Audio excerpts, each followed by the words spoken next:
In short, truth, integrity. The warrior's code actually ends by saying, well, I'll take you through it. It says the warrior is strong, yet his sleep is fragile. His wisdom, an amalgamation of precedent, yet his decisions cannot be based on the frailties of man. He is rather fueled by divine inspiration ascending from the heart. He knows not anger and only fears the unknown. The warrior does not judge, for his true assignment is to deliver evidence of superior behavior to the creator of all men. The warrior does not dream of frontiers. He only sees horizons. The warrior is a creature of irony, for his genuine task is to ensure peace. The true warrior knows, accepts, and embraces above all integrity, which is his course in life, reason, and the application of reason, which is his only weapon, and forgiveness, the only true cleansing virtue. And only when one can fully absorb these most divine of all virtues can one at last see how impossible and futile it is to make war. It teaches you to be calm, gentle, and true. As he may be, I'm not afraid of bullies, if indeed he is one.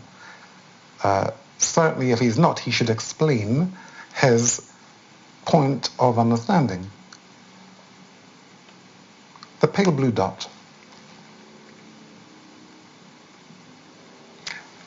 When I read this, I had to commit it to memory because I wanted it to be part of me. When you commit something to memory, it becomes part of your own entity.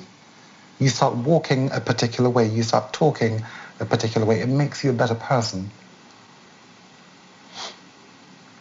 It makes you humble. It makes you look into yourself. It makes you want to better yourself.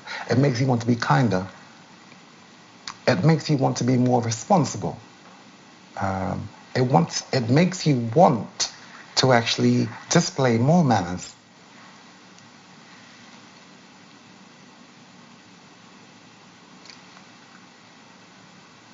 So the way I would like to set it up, you know what, before I say that, let me make this particular point.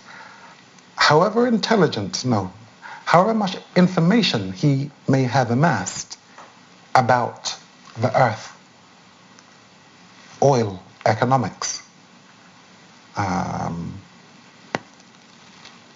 electricity,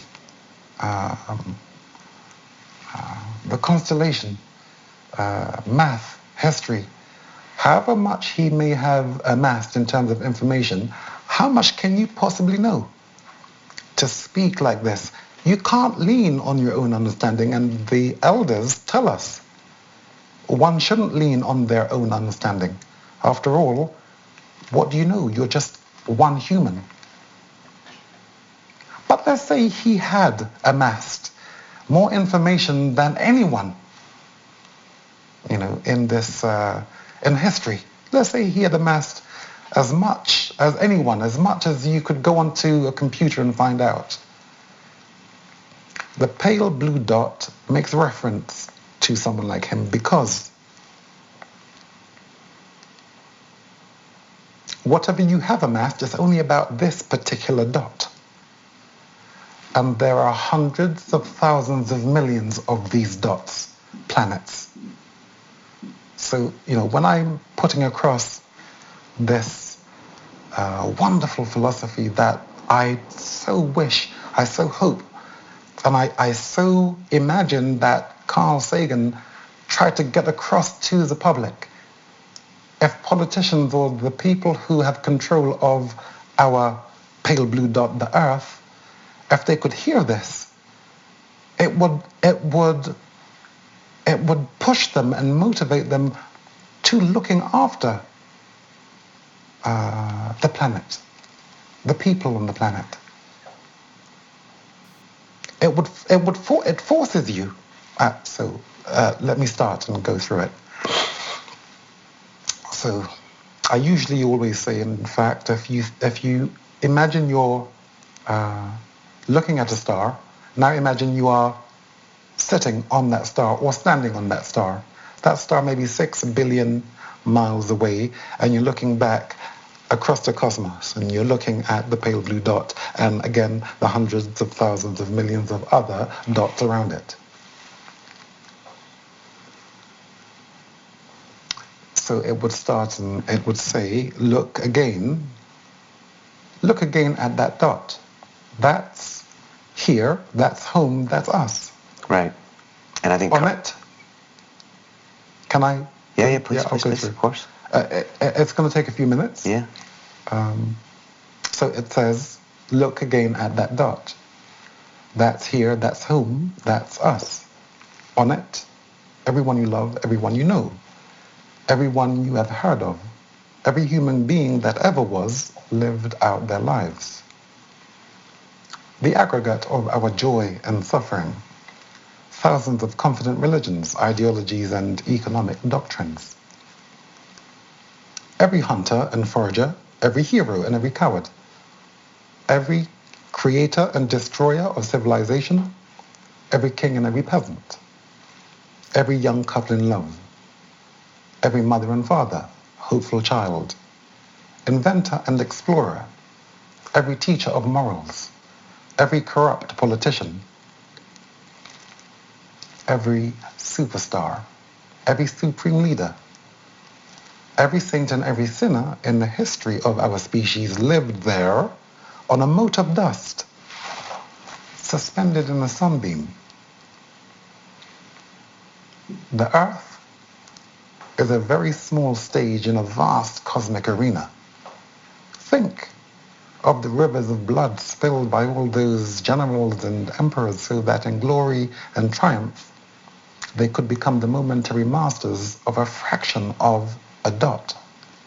Think of the endless cruelties visited by the inhabitants of one corner of this pixel on the scarcely distinguishable inhabitants of some other corner.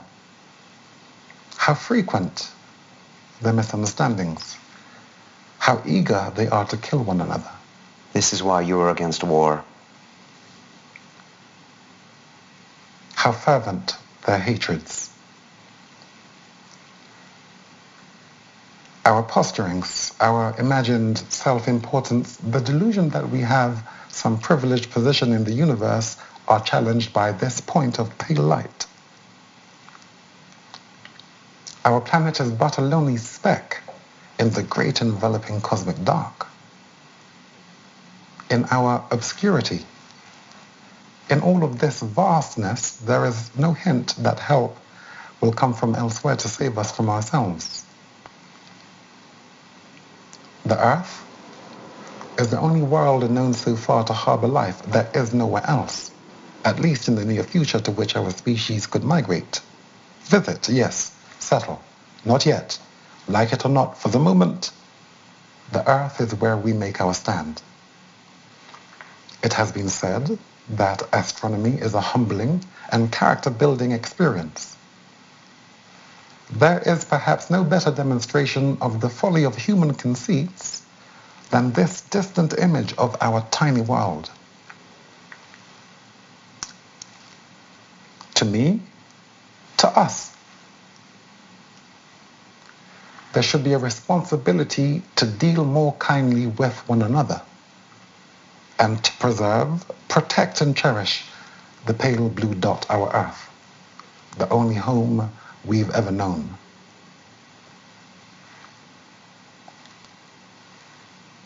Now, hearing that, can you see why I was ashamed of my quote?